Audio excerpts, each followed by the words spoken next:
Bonjour, good morning, everybody. It's always nice to be in Paris. The weather is beautiful. I love this city. It's my wife's favorite city, actually, in the whole world. I'm going to start on a somber note. GDP is slowing in every region of the world, everywhere. Productivity is waning in every single region of the world. Unemployment is high in every region of the world. We are beginning to glimpse a long sunset for one of the great economic eras in world history. But we're also beginning to see the sunrise of a completely new economic paradigm that's going to fundamentally transform our way of life in the next 20 years. To understand the crisis and the opportunity, we need to have a fix on how the great economic paradigm shifts occur in history. If we know how they occur, we can get a roadmap in France and around the world so we can navigate our way into this new journey for the human race. We've had 7 great economic paradigms in history. They share a common denominator. At a certain moment in time, 3 defining technologies emerge and converge to create what we call in engineering a general purpose technology platform, an infrastructure that changes our temporal spatial orientation, the way we organize economic activity with each other and the natural world.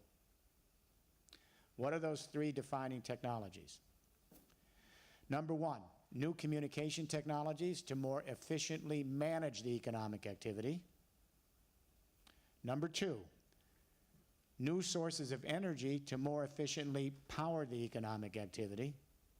Number 3, new modes of transportation to more efficiently move the economic activity. When communication technologies converge with new sources of energy and new modes of transportation and logistics, they fundamentally alter the way we manage, power, and move economic activity across the value chain. Let me give you an example, 2 examples. First Industrial Revolution, 19th century, Second Industrial Revolution, 20th century. The Brits led us into the First Industrial Revolution. They moved us from manual printing presses to a new invention, steam-powered printing. Big leap forward in productivity. Then the Brits laid off the telegraph system across the UK. The steam power printing and telegraph converged with a new energy called cheap coal in Britain. And then the British created an invention, the steam engine, to harvest that energy. Then they put the steam engine on rails. Locomotives, here we are, very fitting. And those locomotives allowed us to create national markets, urban life, changed our temporal spatial orientation, changed history. Communication, energy, transport. 20th century, Second Industrial Revolution, the United States. Centralized electricity gave us the telephone. And this was a huge leap forward in communication. Everyone communicating with everyone at the speed of light. Later, radio and television. These communication media converged in the United States with cheap Texas oil wells, powered by a German invention, the internal combustion engine. Then Henry Ford put everyone on the roads, cars, buses, and trucks. And we went from dense urban environments to distributed metropolitan and suburban environments. The Second Industrial Revolution took us through the 20th century. It peaked in July 2008. If you remember that month, Brent crude oil hit a record on world markets of $147 a barrel. And when that happened in July 2008, purchasing power shut down all over the world. That was the great economic earthquake. The collapse of the financial market 60 days later, that was an aftershock. We are now in the long sunset of the second industrial revolution based on centralized telecommunication, fossil fuel nuclear power, internal combustion, transport, road and rail. And the reason is everything in the second industrial revolution depends on fossil fuels. Fertilizers, pesticides, construction materials, pharmaceutical products, synthetic fiber, all made out of fossil fuels. Power, transport, heat and light, fossil fuels. So when oil started to go over 100 a barrel, all the other prices for everything we buy started to go up, if you remember. When we hit 147 a barrel, consumers stopped purchasing, homes, offices, factories, businesses stopped selling. Let me share an anecdote. When Angela Merkel became Chancellor of Germany, she asked me to come to Berlin in the first couple of weeks of her new government to help her address the question, how do we grow the German economy? The first thing I asked the Chancellor when I got to Berlin is, Madam Chancellor, how do you grow the German economy, or the EU economy, or the global economy in the last stages of a great economic era, where the energies have matured, the technologies based on those energies have exhausted their productivity potential, and the actual infrastructure is old and atrophying. That first day with the Chancellor, we laid out the architectural plan for a new convergence of communication, energy, transportation, a third industrial revolution. At the end of the day, the Chancellor said to me, Jeremy, we will have this for Germany. I'm going to report back to you what we've done in the last 10 years in Germany.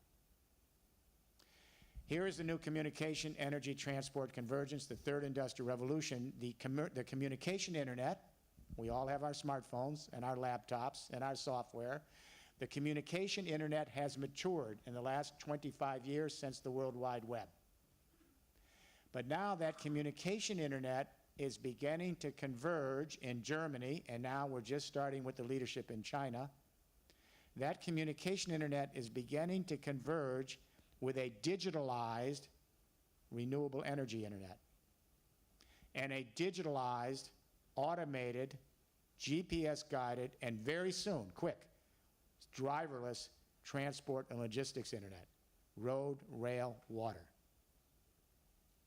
These three internets, we call Internet Plus in China, is a super internet, communication, energy, transport, all digitalized, and they are the kernel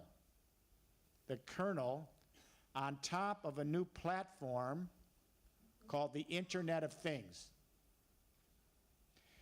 We are connecting sensors to every single appliance, machine, and device, and those sensors are monitoring real-time economic activity and data across the value chain. We have 14 billion sensors now connecting our agricultural fields. We have sensors monitoring our growth of our crops in the fields, sending data back to the communication, energy, transport modules. We have sensors in the factory floor. We have sensors in warehouses and distribution centers and port facilities. We have sensors in smart homes, sensors in smart vehicles, sensors in retail stores, and they're continually sending real-time data through the system. By 2030, every machine will be connected to every other machine and to every other human being. We're connecting the human race with an external brain. The benefits here are enormous because for the first time in history, the human race can actually collaborate with each other, economics, social, political, and engage directly without all the middlemen, and be able to think as one extended human family in all of our diversity. But the moment we talk about everything connected to everything, an alarm bell. 100 trillion sensors connecting everyone? What about network neutrality? How do we ensure that governments don't try to enclose this domain for their political purposes? How do we ensure that industries don't try to enclose this domain and monopolize it for commercial purposes? How do we protect privacy, data security? How do we secure resiliency in the system against cybercrime, cyber terrorism, and disruptions from the environment? These are huge, huge issues. They're going to engage us in political struggle for generations across this century. But let's assume this morning that we're going to be able to effectively address these issues, the dark side. And I'm hopeful we can, but it's going to be a challenge. Here's what this Internet of Things platform for a smart, green, digital world will give us, a third industrial revolution. Everyone in this room has a value chain.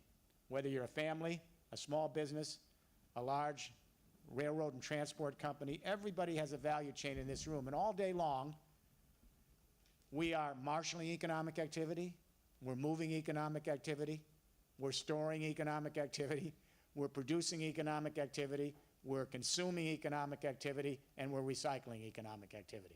That's a value chain. What this means is we have 3 billion people right now connected to the internet and now the emerging Internet of Things. 3 billion people. I recently returned from China where I've been spending time with the Vice Premier Wang Yang, who's the Vice Premier for the Economie. He said, Jeremy, we now have a smartphone for $25 with more computing power than sent the American astronauts to the moon. $25. So everyone's going to be connected in the next 20 years to this Internet of Things platform, every human being in the world. This means that everyone in this room, if you're a small business, if you're a nonprofit, if you're a cooperative, a neighborhood association, a neighborhood government, you can go up on this Internet of Things platform and have a transparent picture of everything going on in the economy and the world. If we think the Snowden affair was important, when he released all those government documents, now the whole economy is going to be transparent. Even big companies didn't have this information, which means that every human being, potentially at almost no cost, can be a player. We can democratize economic life. We can expand the entrepreneurial spirit into a social entrepreneurialism in the next generation. It's already starting. So let's say you're a small business or you're the National Railroad Company here. You can go up on this Internet of Things platform right now, and increasingly, and cut your swath of data for your value chain out of the information. Take your data, your swath of data coming through your value chain, and cut it out. Then you can use your own analytics with your data to create your own algorithms and your own apps so that you can dramatically increase your aggregate efficiency at every step of conversion on your value chain, continually feeding back with the analytics 24 hours a day. And by doing that and increasing your aggregate efficiency all the time, 24/7 with your programs, dramatically increase your productivity. Dramatically reduce your marginal cost. So you can stay competitive in a very low marginal cost digital global economy. Some of your marginal costs are going to go to zero, so that many goods and services will be produced and shared outside the market because they're going to be abundant and priceless. And they're going to be engaged in the new sharing economy on the collaborative commons. Now, you've been hearing a lot, we've been hearing a lot about the sharing economy. What is this sharing economy? Capitalism's giving birth. First baby. It's giving birth to a progeny called the sharing economy, and this sharing economy is flourishing alongside its parent, capitalism. This is the first new economic system to enter onto the world stage since capitalism and socialism in the early 19th century. Even though it's young, this is a remarkable historical event. And like any parent-child relationship, the parent capitalism is trying to find ways to adjust to this child, to transform it, to let it grow, to let it mature, to let it find its own identity. But as you know, as a parent, the child transforms the parent as well. And in this case, capitalism is going to be utterly transformed by the child it's given birth to, this sharing economy.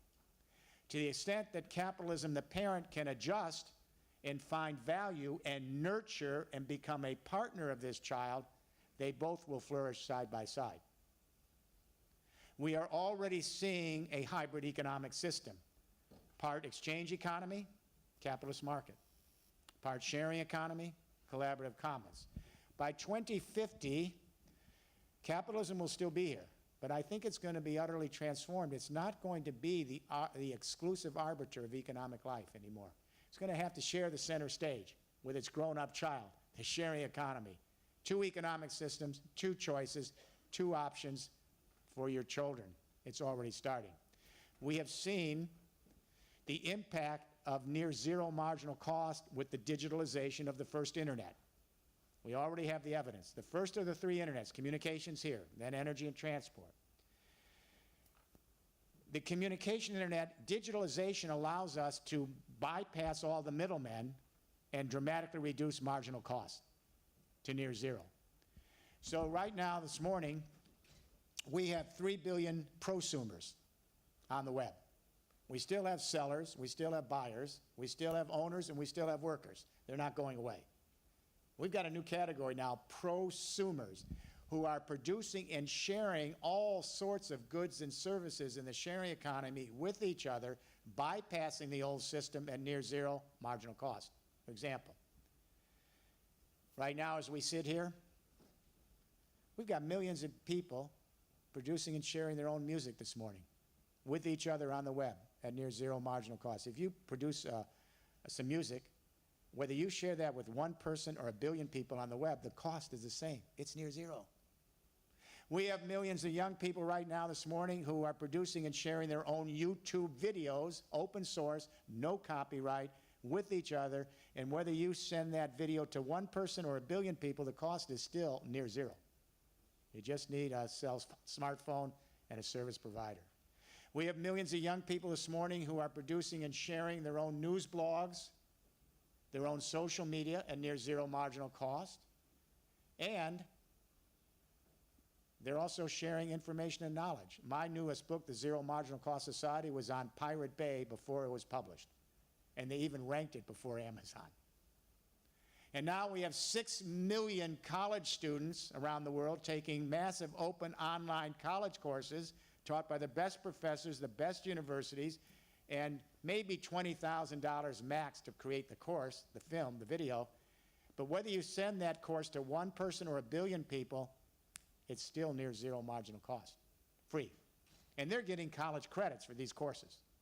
So we have seen some of the biggest industries of the 20th century, vertically integrated giant global corporations, have been massively disrupted. The music industry has shrunk. Newspapers and magazines have gone out of business, or they're trying desperately to create blogs.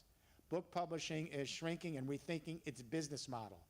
And young people are on the YouTube and they're not watching TV anymore. They're producing and sharing for each other in the sharing economy. While many industries have been disrupted, thousands and thousands of new enterprises, many of them capitalist, many of them nonprofit, have emerged, and they are the enterprises that are aggregating the new sharing economy on the web.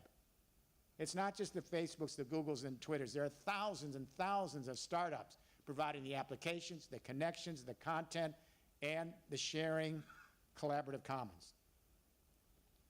This is the democratization of economic life, and it started with culture, entertainment, news, and knowledge. Everyone now is a participant. Think of Wikipedia. Would anyone here, including myself, think this could have happened? We've got the whole human race contributing and crowdsourcing the knowledge of the world massively at near zero marginal cost on a nonprofit website, and their accuracy is just as good as the centralized encyclopedias we used before, because everyone's crowdsourcing the accuracy of everyone else, checking. But we thought there'd be a firewall. And while the zero marginal cost phenomena would affect the virtual world, because when you digitalize, you bypass all the middlemen.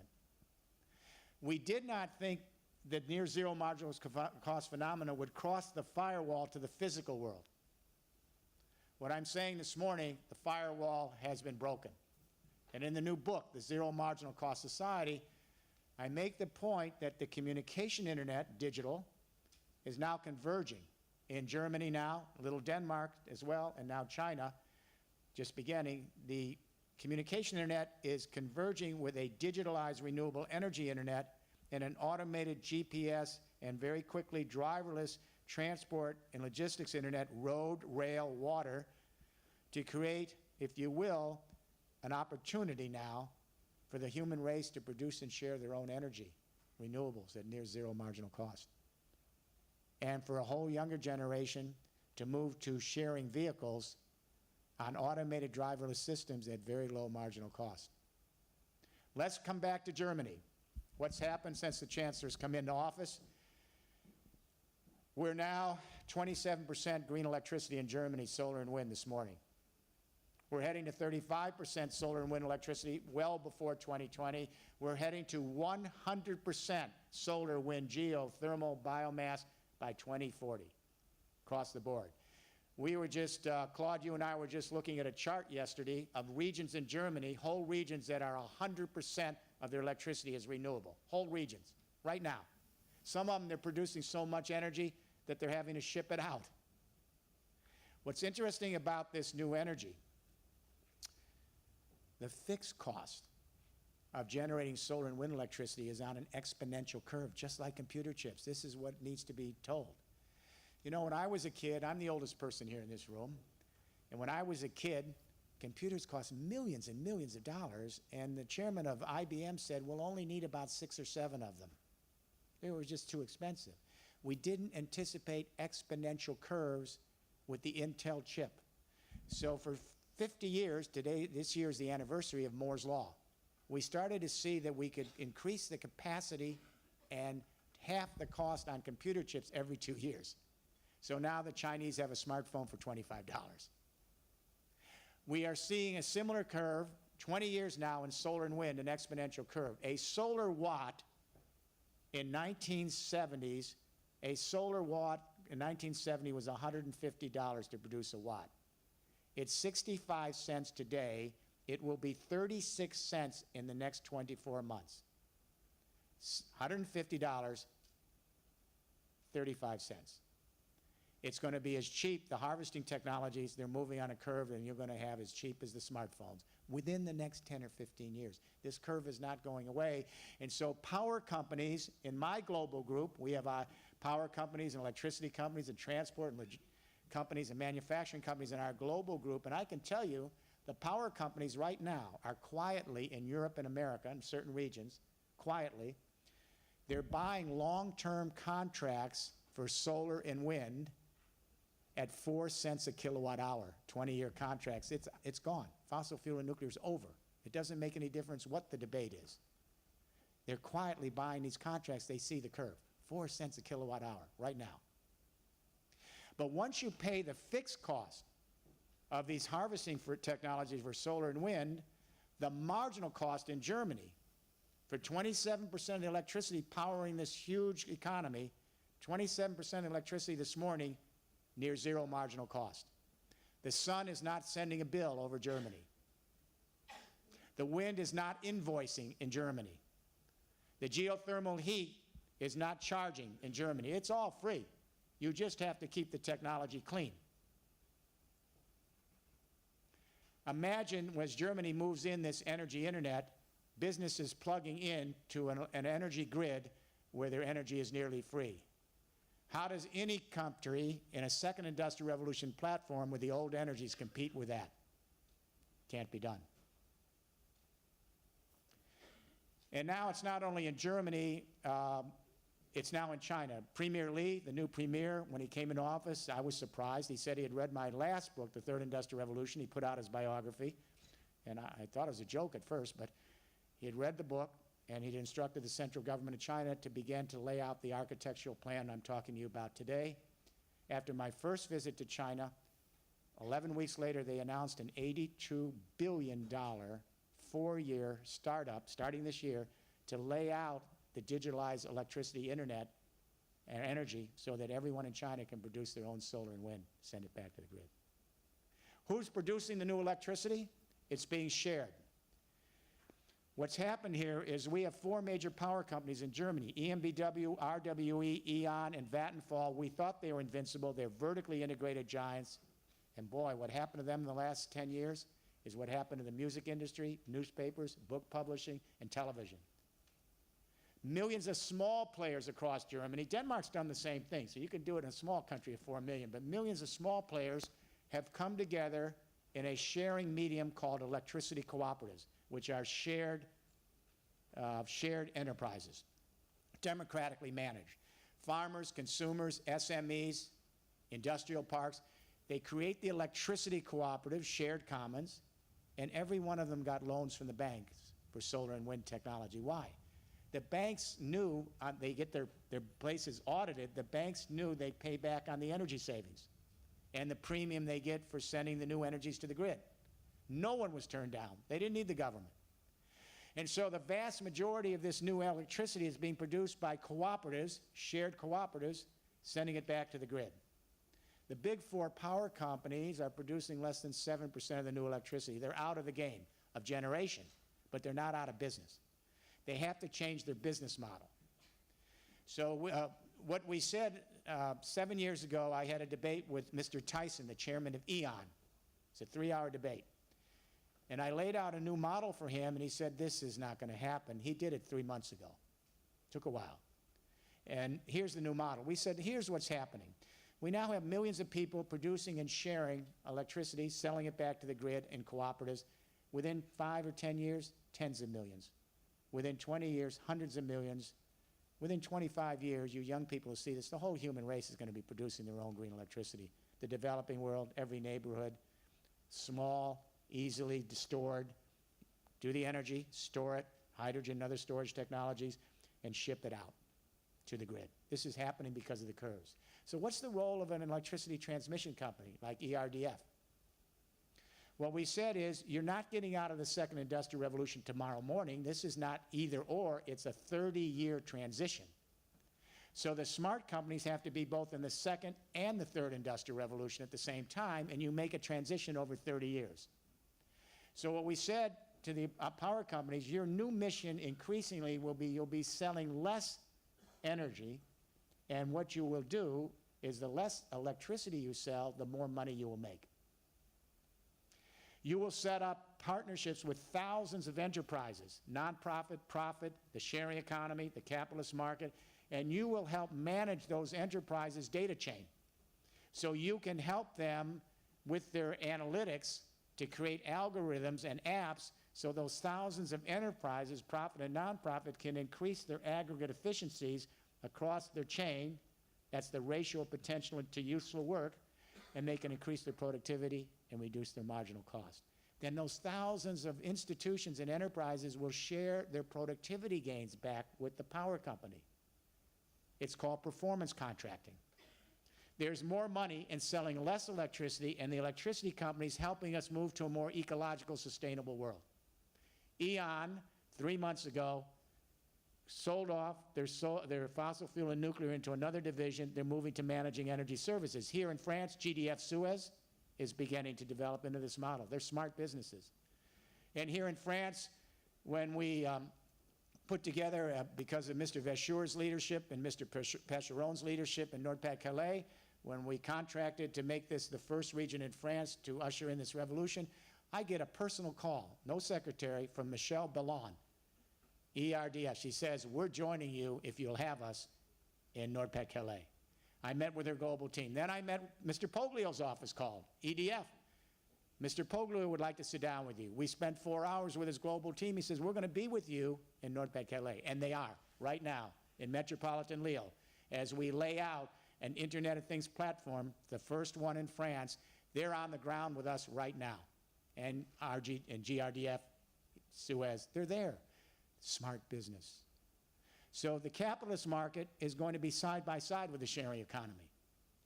While we'll democratize economic life, we're not going to say no to enterprises that can help us manage the transition and help manage the networks. The coming together of the communication internet and the digitalized renewable energy internet makes possible, and this is important that we're in this historic room, it makes possible the automated, GPS-guided, and soon driverless road, rail, water transportation. The car was the centerpiece of the second industrial revolution. We built the whole global economy around that automobile. And car ownership was the sine qua non of property in the capitalist market. Well, what's happened is something called GPS on a transport internet. And now across France and across the world, a younger generation in the last 2 years, they no longer want to own cars. That's grandma and grandpa. They got 2 cars in the driveway, nothing happening, they're sitting there. These young people are moving from ownership to access to mobility. And I was quite curious to see the opening talk, and I heard the magic words. This great rail transport company here, responsible for Eurostar, is moving now from ownership to mobility services. That's what's happening across the board. So the young people, they want access to mobility by sharing vehicles. They do not want ownership. Why? Here with Autolib, for example, in Paris, which is a wonderful model, or with blah blah or any of these services, you can go up on your smartphone, connect to the communication internet on the website for blah blah, and then immediately you can be connected to GPS guidance, which means they can locate a driver who would like to drive you within 90 seconds of where you are with GPS. Then, when you go to your destination, you pay with PayPal. It's so convenient. Future generations, starting with the millennials, will never own automobiles again. They're moving from ownership to access to mobility, the sharing economy. Ownership of vehicles is going to be a hobby for collectors in 40 years from now. Absolutely. It's never going to come back. It's not going to come back. What does this mean, though, for where we're headed?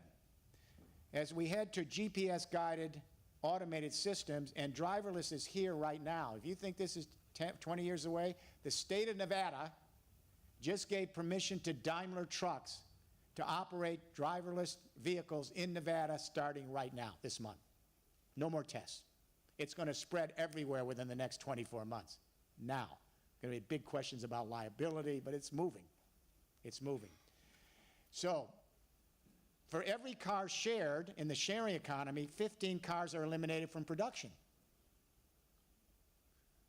Larry Burns, the former executive vice president of General Motors until 5 years ago, just did a study of Ann Arbor, Michigan. He's a professor at the University of Michigan. And he said, look, we can eliminate 80% of the vehicles right now with GPS guidance and have cheaper and better mobility right now, even at this early stage. We can eliminate 80% of the vehicles in this city.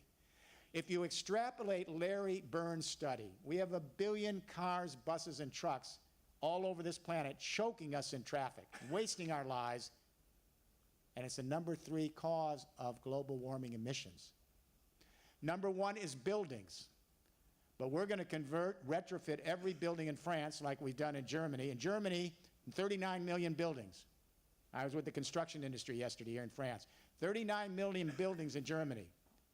We have to retrofit those buildings to make them efficient. Then we put the solar and wind on them. Then we turn them into micro power plants. But first you have to seal up the buildings. You know how many buildings we've sealed up in Germany? 9 million buildings have been retrofitted out of 39 million already. Huge amounts of jobs. Huge amounts of jobs. So we are beginning to move into this new era where we can begin to conceive of transport in a different way. The number 1 cause is buildings for global warming emissions. We're going to make them efficient, retrofit them, put people back to work, and we're going to turn them into micro power plants producing clean, renewable energy. That is already happening on a big scale in Germany. Already happening. And then the number 3 cause is transport, but let me tell you about the number 2 cause, which no one wants to talk about anywhere in the world. Even Al Gore won't talk about it. It's beef production and consumption, my friends in France. Beef production and consumption, agriculture, animal husbandry, 1/3 of global warming. No one wants to talk about it for fear we may have to move down the food chain to a more healthy diet of fruits and vegetables. What's the matter with the human race? Shame on us. But number 3 is transport. If you take a look at Larry Burns' study, we're going to eliminate 80% of the vehicles in the world in the next generation with car sharing. The last 200 million vehicles will be shared in the sharing economy. They'll be electric, like Autolib is doing already. They're at the head of the game, Paris Autolib. They'll be shared, they'll be electric, they'll be fuel cell, they'll be running on near zero marginal cost renewable energy from the energy you generate here from solar and wind across France, and they will be driverless very quickly. It's a revolution. Does this mean the end of the transportation industry? No. Just like the energy companies changed the model, the transport industry, road, rail, port facility, they're going to change their model. And increasingly, the transport industry will go from selling their product, for example, the automobile, to actually mobilizing the services for the logistics. And that is, you'll see the rail industry and you'll see transport and logistics helping to erect and manage the automated, GPS-guided, driverless road, rail, water, and canal and port systems so they can help move the sharing economy along and be a partner of the sharing economy. We're not only sharing our news, our social media, our entertainment, our music, our open online courses, and now our renewable energy in cooperatives. We're not only sharing vehicles with car sharing services, we're now sharing homes. Couchsurfing, which I love, it's nonprofit, Airbnb. We've got millions of kids now who are sharing their homes and apartments at near zero marginal cost. If you're already paying your rent and your utilities, whether you let your couch out or a bedroom for a weekend to someone else, the marginal cost of doing that's near zero. You're already paying your fixed costs. In 2012, Airbnb alone in New York eliminated 1 million hotel nights. Everyone sharing their apartments and homes. And we're beginning to share everything else as well. The thing that most interests me is sharing toys. This is something I would not have seen. The toy is a kind of a modern invention. The commercial toy was invented in Ravensburg, Germany in the 1600s. So traditionally, parents bring home a toy to their 2.5-year-old daughter and they introduce her to market capitalism. They say, you know, Santa Claus didn't bring this toy, we did. We bought this toy at the store for you. We're going to give this toy to you, and it's your toy. It's not your brother's toy. It's not your sister's toy. It's your toy. It's your possession. You need to be responsible for it. Take care of it. So all of a sudden, this 2.5-year-old saying, what did my mom and dad just say? Not my brother and sister's toy, my toy. She's now been introduced to property ownership, status, power, negotiability. All right? You understand what I'm saying? My brother and sister, boy, they're going to have to pay to get to this toy. And so they're introduced to this. But now we have a whole generation of millennial parents in the US and now in Europe, and it's starting in Asia. They're bringing home a little toy to their 2.5-year-old daughter, and what they're doing is they're going up on these toy websites. There are thousands of shared toys by age category. You pay a one-time subscription, you get a credit. From there on, you're in the sharing toy economy. You share. So they bring back the toy for their 2.5-year-old daughter, and they say to her, this toy, another little child played with this toy. And she had so much fun with it, it brought a smile to her face, and she took very good care of the toy because she knew one day you'd want to play with this toy. You'll play with the toy, and then one day you'll take care of it so some other little child can play with the toy. The child is learning that the toy is not a possession to defend. It's not a piece of property. It's not status and power. It's access to an enjoyable experience for a moment of time. It's shared. And then you take care of it so the next child can have an opportunity to take care of it. This is actually happening around the world. This is not academic. This is a revolution. Later on, the child will be introduced to property and markets, and I'm in favor of both. They're going to have an option. They're going to be able to own property and markets. They're going to be able to have access to sharing experiences in a hybrid economy. It's a better option for the next generation to be in both worlds, because we're not going to eliminate property and markets, but we're certainly moving to sharing our experiences in vast networks. Bless you. This is the revolution. How do we pay for this? We got to bring this infrastructure. Now in Germany, the cooperatives with the banks, they did it without the government. But we still have to pay for the infrastructure. So you have here a memorandum that has been circulated here, and this memorandum was prepared. I prepared this for Jean-Claude Juncker and his leadership team, Martin Schulz at the European Parliament, Sigmar Gabriel and his team, and I shared it with a few of your ministers now in France. We are moving to the next stage of the European journey.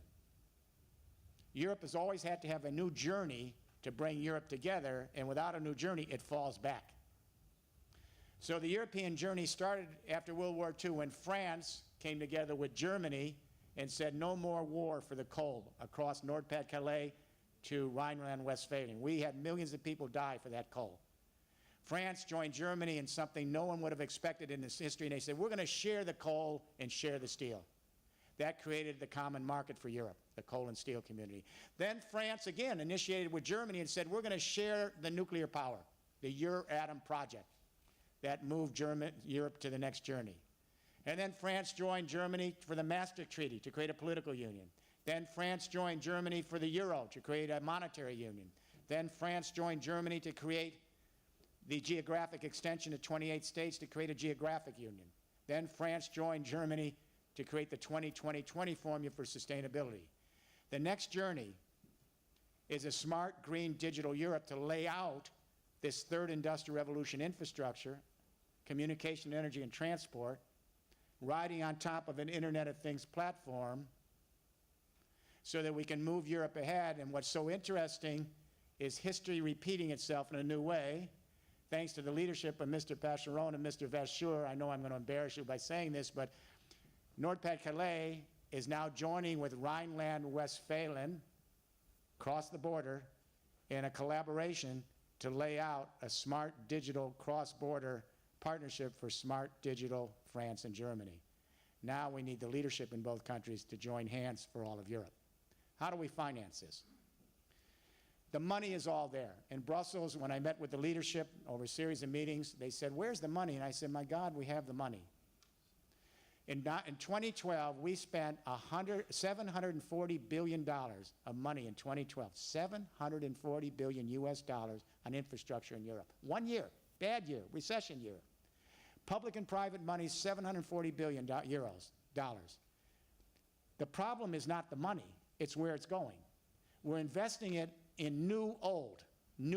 We're putting it in that second industrial revolution platform of centralized telecommunication, fossil fuel nuclear power, dumb roads and rail with internal combustion transport. We can't get any more efficiency out of that system. That's why productivity is waning. If we simply reprioritize our existing investments so that 25% of what we're going to invest in infrastructure anyway in France or in Germany or in any country in Europe, if 25% of what we're going to spend anyway is spent on the new infrastructure, so every region can do what we're doing in Nord-Pas-de-Calais, lay out a roadmap, connect up, and put some of that money in the new infrastructure, we move the economy to the new system within 25 years. We have to move from old to new. We don't give up the second industrial revolution infrastructure, but we start to spend money on the third. This will engage every business in France. To lay out this infrastructure, we'll need the telecom companies, the cable companies, the ICT companies, consumer electronics companies, electricity, power, and transmission companies, transportation and logistics companies, manufacturing companies, life sciences, and retail. Does that cover about everybody? And to lay out the infrastructure, here's what we're going to have to do in France. We're going to have to retrofit every building in France. Every home, office, and factory has to be retrofitted, which is very labor intensive, so that we can then transform them into micro power plants like in Germany. I was with the construction industry yesterday and I said, this is the way to move construction forward. Absolutely. In Nord-Pas-de-Calais, we had some meetings this week on the next stage of our execution. Maybe I'm saying this before we're supposed to announce it, but we retrofitted 12,500 homes, mostly social housing, in the last year. We're going to retrofit 100,000 buildings by 2020. We have 200 public schools, and now with the amalgamation with the other region, 300 public schools. And this week, the decision was made to spend 900 million euros for the first 100 schools to completely retrofit them, then transform into power plants, and then on the learning curve by 2021, and then move the other 200 buildings. And we're creating jobs in Nord-Pas-de-Calais, semi-skilled, skilled, professional jobs, and moving the construction industry, and we just started. Every region in France can do this. This isn't rocket science. We can do it tomorrow morning. Then we have to take the entire electricity grid of France and transform it from dumb to smart and from servo-mechanical to digital. Who's going to manufacture all the advanced digital meters and install them in every single building node of France? Millions of them. You'll need factories. You'll need unskilled, skilled labor to transform them and put them into the buildings. You'll need professional talent from the ICT industry, electronics, electricity transmission. That's a big job over 40 years. You have to lay down underground cable. Number three, we have to take the whole transportation grid, road, rail, canal, and ports, and transform that entire system to a smart, digital, interconnected system for door-to-door mobility, as we heard at the beginning. So that means that we're going to be able to put charging stations in every parking space, millions of charging stations, so that wherever you plug in your electric and fuel cell vehicle, you can send your own electricity back to the grid, it's storage, or you can get electricity from the grid. So when we think about this infrastructure build-out, we can easily invest because we get the returns that pay back the investment by the energy savings and the productivity. That's the revolution in a nutshell. It can be done in every region of France tomorrow morning. Last thought. This new hybrid economic system, part capitalist market, very lean, very productive, part sharing economy, where we begin to produce and share for each other. How will this address the biggest issue that faces the human race? Because look, the reason I wrote this book, The Zero Marginal Cost Society, my publisher said, you can't put out a book called The Zero Marginal Cost Society. You can't do it. No one's going to read a book called The Zero Marginal Cost Society. One of my publishers, I won't tell you who, actually changed the title. And we had to burn, all the books had to be destroyed. We had to do it all over again. The reason is, the real issue facing this human family, I'm not sure we're going to be here. And I know the minute I say this, it sounds over the top. I'm not sure we're going to be here. We're the youngest species. Anatomically modern humans, we've been here about 175,000 years. The horses would laugh at us. We're the babies. Here's what's happening. We're now in real-time climate change. This is not a model. This is not academic. I've been involved in this issue since 1980 and with energy since 1973, and I got it wrong all these years. I thought we had more time. But what we didn't anticipate, and here's what's really terrifying about climate change, if you're a parent or a young person starting a family, what's never explained about climate change and what makes it terrifying, what's happening, it is changing the water cycles of the earth overnight, really quick. This is the watery planet. We go to other planets, we look for water. No water, not interested. Our ecosystems have developed over millions of years on this earth based on the water regime cycling the clouds and the atmosphere. That's how it all operates. For every 1 degree that the temperature goes up on this planet because of industrial climate change emissions, for every 1 degree the temperature goes up, the atmosphere is sucking up 7% more precipitation from the ground. The heat is forcing that precipitation more quickly up into the atmosphere. We're getting more concentrated precipitation in the atmosphere all over the world. We're getting more extreme water events. We're getting more extreme winter snows, like which hit the New England and Midwest this last summer in the US. We're getting more dramatic spring flooding in Eastern Europe and all over the world. We're getting more prolonged summer droughts. We're getting more Category 3, 4, and 5 hurricanes destroying infrastructure and lives. California's out of water. We are out. We're gone. The biggest breadbasket in the world. They're trying to figure out how to put desalinization plants in. Pakistan's out of water. Sao Paulo's out of water. Flooding is destroying whole agricultural regions. We have a water cycle that's completely out of control already. Just look every day in the news and you will see this. It's absolutely frightening, and our ecosystems cannot catch up to this runaway water cycle on Earth. This is bigger than anything we've ever known. There's no movie that could capture this. Our scientists tell us we're now in the 6th extinction event. We've had 5 mass extinctions on this little planet in 450 million years. And every time the chemistry of the planet shifted suddenly, the turning point of the chemistry of the planet, massive die-out. We're in 10 million years each time to get new life back on a big scale. We're in a 6th extinction event. We're chronicling it, and our scientists tell us that by the last 2 decades of this century, we could have lost 70% of all forms of life on Earth in this time frame. It's absolutely shocking. My wife's got it right. She says we are not really grasping the enormity of this moment.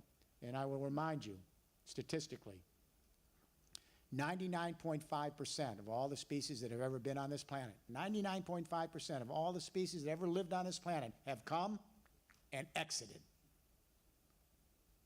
So what does this have to do with moving to a near zero marginal cost, interconnected society, part capitalist market, part sharing economy?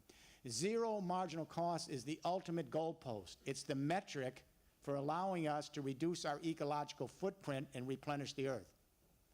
Because aggregate efficiency, what it really is at every step of conversion, when we take things out of nature, a rare earth, a rare metal, a fossil fuel, whatever it is, that's bounded energy, thermodynamically. So at every step of conversion, it takes some form of energy, and energy can be a material, like a rare earth. You have to embed energy in the product or service at every step when you're converting it, shipping it, storing it, producing it, consuming it, recycling. At every stage of conversion, of every good or service, you have to embed energy into the product or service, and you lose some in the process. The United States' second industrial revolution started at 3% aggregate efficiency, the ratio of potential to useful work, meaning 97% of every conversion, we lost the energy from the Earth, whether it's a material or a fossil fuel. By 1990, we got up to 13% aggregate efficiency in the US. Nothing's changed. Japan led the world, and in 1990, 22% aggregate efficiency, nothing's changed. So when you hear the economists saying, why is productivity waning? We have all these new technologies from Silicon Valley, all these new products. The economists don't study thermodynamics. They don't have a clue. The engineers understand this. It's waning because the second industrial revolution platform, centralized telecommunication, fossil fuel, nuclear power, internal combustion transport, we can't get more productivity out of it. It's stopped at 13%. When all of us are equipped with our smartphones and on every value chain that we care about in our own lives, we're continually using our analytics and apps, not rocket science. All day long, we're figuring out how to increase our aggregate efficiency and reduce our marginal cost. It means every one of us are responsible in every value chain we're in finding ways to use less of the Earth's resources because we're optimizing the energy that goes into them. So we use less by optimizing what we're doing. Then if what we do produce at low marginal cost or zero marginal cost, if part of it is shared, share the vehicles, share the homes, share the toys, share the sporting equipment, share the tools, then more of us are using less of the Earth's resources. We're in a circular economy. We're redistributing what we use over and over and over. Nothing goes to the landfill. If we put in the energy internet and we can scale it in 25 years, starting here in France and Germany, we're going to be everyone producing their own clean, renewable energy in 25 years. Those curves are there. This is now a business proposition. This isn't an academic wish list. And if we can move to automated transport and logistics and move from ownership to access to mobility and services, we're going to eliminate 80% of the transport needs in the world. Then we've got to move to an agricultural system that moves us from growing feed grain to food grain, reduces us on the food chain, allows us to live a healthier diet, and free up the world from global warming and agriculture. Everything I've just said to you this morning is being done somewhere, by some community, somewhere. None of this is academic. Here's my final hope. We're going to have the Paris climate talks here in December. It's France's moment, and I'm going to tell you we're heading to disaster here. It'll be a cosmetic thing at best, and they'll try to make good on it. The problem in those talks Everybody's coming to the talks with bad body language. Every country, because every economy is contracting. So they see these targets as punishments, global warming missions, reducing things. They see it as a punishment. What's missing from the Paris climate talks, I've talked to your ministers, I just don't know if they get it. I've got to be fair, I've talked to your government here. And what I said is what's missing from these talks is the new economic paradigm, the new economic narrative, so that we can come into those Paris talks with a third industrial revolution, smart, green, global world in which those targets are goals to success because we put people back to work. We engage businesses in the new business model. We create the sharing economy. We reduce our load on the planet. All of this can be done. It's happening in Germany. It's happening in Denmark. And here's my wish. I think the next stage of this journey, I hope, and you pass this across your social media, France needs to join with Germany again. Coal and steel community, the Euratom project, et cetera. It is now time for France to step forward because France has world-class expertise in cable, telecom, ICT, consumer electronics, transport, logistics, head-to-head with Germany and America. World-class, we know this. Now you got to come together with France and Germany and together say to Europe, we want a smart, green, digital Europe. We want to move the capitalist market so it's streamlined and the sharing economy so it's robust. And if France joins Germany, business community, the civil society, local and regional governments across borders, the rest of Europe will follow. That's 500 million people. And the partnership regions in the Mediterranean, another 500 million people. Then maybe Europe joins with China in the Eurasia Silk Road idea that's emerging, and together we collaborate on a commercial space from Shanghai to Ireland over the next 50 years. And we move from geopolitics, everyone competing, to a shared space. And in a shared space, you can't have big centralized power. Everyone has to share with each other because all of the economic activity is local, but it's shared across continents. So my hope here is it's the French moment. I'm so pleased that Nord-Pas-de-Calais decided to take the shot. And when you came to us, you said, look, we did great in the first industrial revolution. We began this industrial revolution in France. We lost the second industrial revolution, and you said, we're not going to lose the third. I have seen a mobilization in this region, and I'll tell you, and we'll talk more in the round table, this is the most mobilized region in the world today on this third industrial revolution. And parts of Germany have done all sorts of things for the energy, but you've mobilized the whole region, the universities, the high schools, the Chamber of Commerce, the entrepreneurs.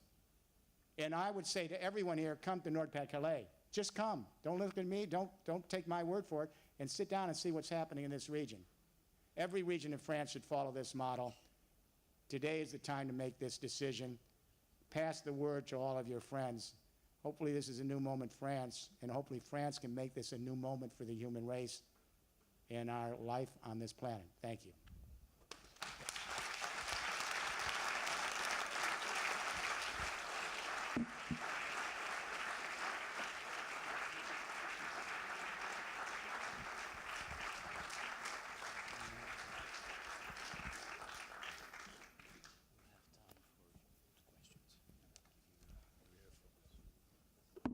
Taking questions? Oh, okay, you're going to lead this? You won't see here. Jeremy, can you hear me? Jeremy, can you hear me? Okay, great. Questions? Questions? Yep. Okay. What's going to be the next What? Tell him to wait for the microphone. Going to become an office building in the next 10 or 20 What's going to become? An office building. What did it look like? Will we still need office buildings? This question was raised at the Construction National Conference yesterday. What's going to happen in construction, I believe, is this. The first industrial revolution, communication, energy, transport, matrix, took us to urban life. Big, huge, dense urban centers, because the railroads required hub to hub, and where the railroad stopped, we could create big urban centers where you were close to your work and where you live. And we began creating cities with 1 million people. The second industrial revolution, with the highway culture, the interstate highways, took us to metropolitan and suburban distribution of housing and offices. where you lived far away from where you worked. And it created a new kind of housing pattern. The third industrial revolution of the digital communication internet, renewable energy internet, transport internet, in this revolution, our buildings are completely transformed. They are not simply habitats or workspaces or play spaces. They are now a multifaceted hub, and those hubs are data centers. Every one of these hubs is a node connected in a network across the world. Every home, office, and factory is a node for communication, producing your own energy on site and storing it or shipping it, your charging station for your electric vehicle, which also is a storage unit for energy to the grid. So every home, office, factory, industrial park becomes, if you will, a hub, a node connected across continents, and it becomes a place where we begin to generate our own activity. For example, the buildings will allow us to do 3D printing at zero marginal cost with fabrication technology, because we can take our redistributed waste, turn it into the filament. We can power our 3D printers with our own renewable energy at zero marginal cost. Our charging stations are there, so we can transport in our electric vehicles to the market of the sharing economy at low marginal cost. Every building becomes a completely functional space, not only for social life, but economic life and play. Now, what happens to the buildings themselves? What I said yesterday is a sharing economy is moving from ownership to access. And it's not just that the young people are not going to own cars again in the future. They're going to have access to mobility, and the transport companies will manage the transport and logistics. They're not going to own homes in a big way. They're going to want to have access to spaces, both where they live and work, when they need them. They're not going to want to be labored down on 30-year mortgage contracts.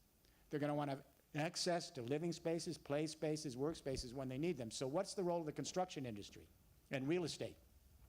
This isn't going to happen tomorrow morning, but this is starting to happen really quickly as the sharing economy emerges.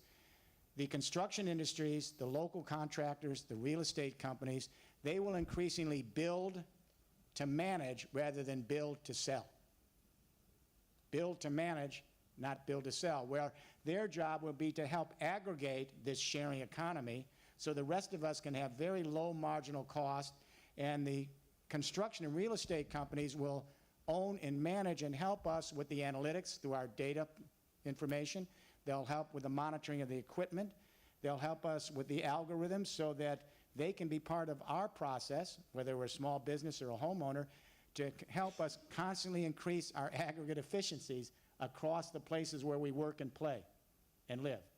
So we can increase our personal productivity or our business productivity, and then we'll share the productivity gains back with the construction and real estate companies who manage these commons. And it can be very local. A local industrial park, a small SME cooperative park. So we're going to see many, many management systems emerge that are very local because they can laterally scale. And then we connect up across regions and continents. I think that's where we're headed. But let me say, I don't mean to be glib here. I'm old enough to know that anything could disrupt what I've talked about this morning. History's mercurial. Sometimes a generation comes to the floor and can make history, and sometimes they fail. And we have many dark periods in history. I'm not a techno-optimist or a techno-determinist. The technology is just the enabler.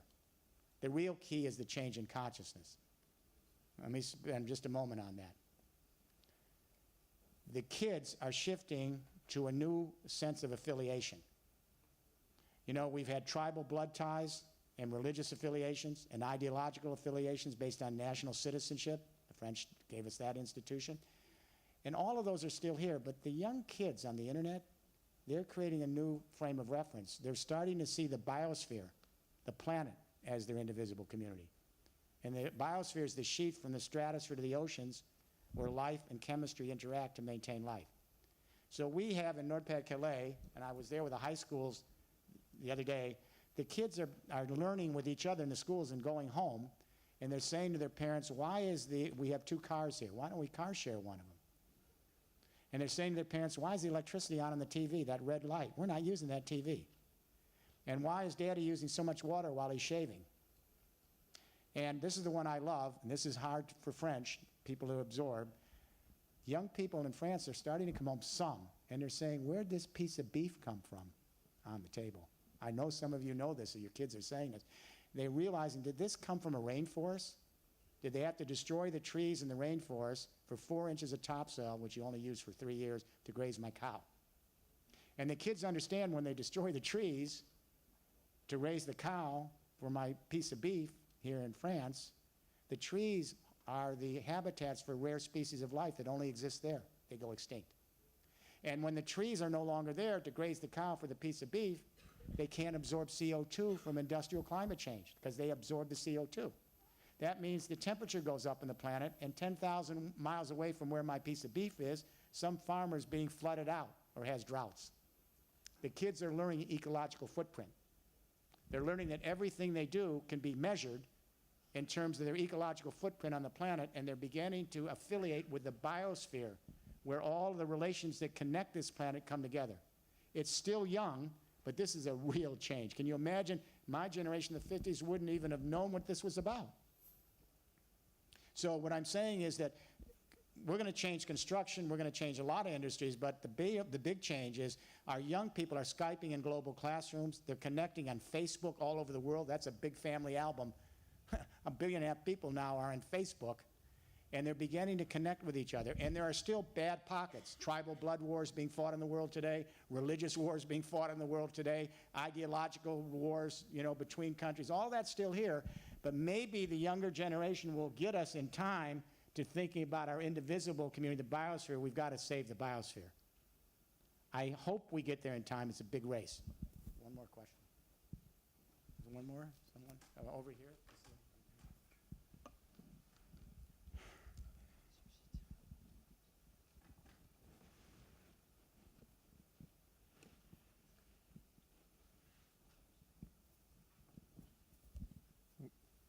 Good morning, Mr. Rifkin. I'm such a fan that I'm a bit happy. I'm so glad to see you today. Will you do me a favor? Will you send an email to my family? Because they never read any of my books. Send an email. Tell them to read the books. Okay. Okay. Will do. I'm a civil engineer in the north, and we are working out since 2 years on 3D printing, and we are quite happy today to find a potential technological convergence on 3D printing today. And we hope to have a solutions for helping out in a humanitarian way in Africa or India or everywhere, as you know. We have something to show you that is really big in Valenciennes, in the north of France, and that is called Construction 3D, and it's powered by the region, by the Chamber of Commerce, and I will be so glad to see you in Valenciennes in December or October, for whenever you can, to show you how we will print the future of people that needs a house. Yeah, you got to. For zero marginal cost. Yeah, I'd love to do that with you. The interesting thing about the 3D printing is it democratizes manufacturing. It's great for small and medium-sized enterprises and even for do-it-yourself. And what's interesting about it is it's all open source. No one's patenting this. The young people are crowdsourcing this all over the world and sharing. Number two, what's interesting is they're using recycled material for their filament, recycled paper and plastic and metal objects, low ecological footprint, near zero marginal cost, just collect. Number three, it's additive manufacturing. So in traditional manufacturing, we teach our factory people that you take a big hunk of material out of nature, cut it up, pare it out, throw some of it out, and then you create the final product. It's kind of like French cooking. It's extremely inefficient, but you get a beautiful product at the end of the line. It's really the best cooking in the world. But with additive manufacturing, you fabricators are able to use the software to direct the molten material, which is recycled, to step-by-step build up an entire product as a whole product. So you're using 1/10 of the materials, low ecological footprint. Some of the fab labs here I know are starting to use their own renewable energy and their microgrids to power their fabrication lab. Some are using electric vehicles with their own energy to get it to market.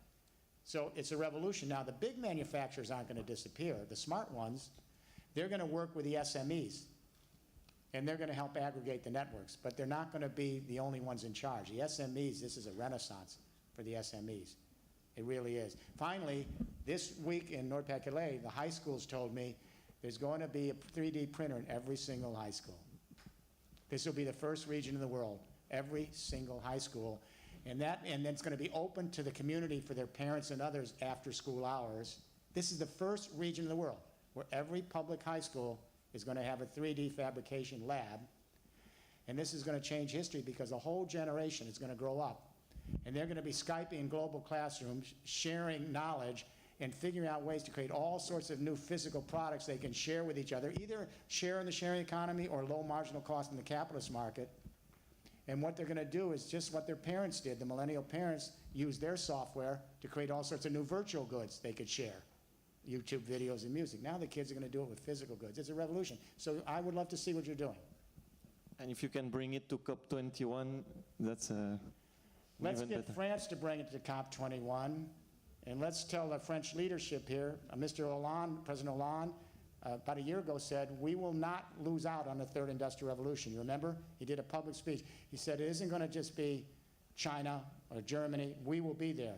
Now it's time for France to step forward before December and show a roadmap to get us to a third industrial revolution.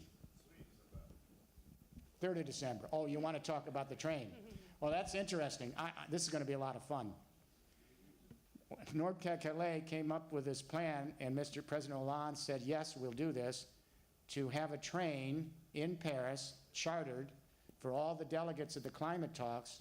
300 will be able to be on the train, and the media, to come to Nord-Pas-de-Calais, and they're going to go to the old mining region, where you'll see these huge mountains full of the depleted material.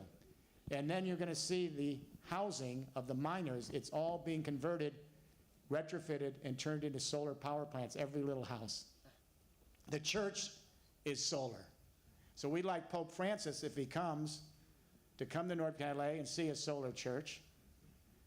And then he can go to Catholic University, where they're changing the entire curriculum with the other universities toward a distributed model. So I'm hoping some of you will be on that train with us. And this is a way for us to introduce to the world that France has waken up big time and gone to the front of the pack. And what we'd like to do is share our best practices with every region of the world, because they have things they can teach us too. But now we can hold our head up high and say we've got a region here in France that's actually mobilized probably more in a more sophisticated fashion right now than any region that I know of. So it's good news. Thanks.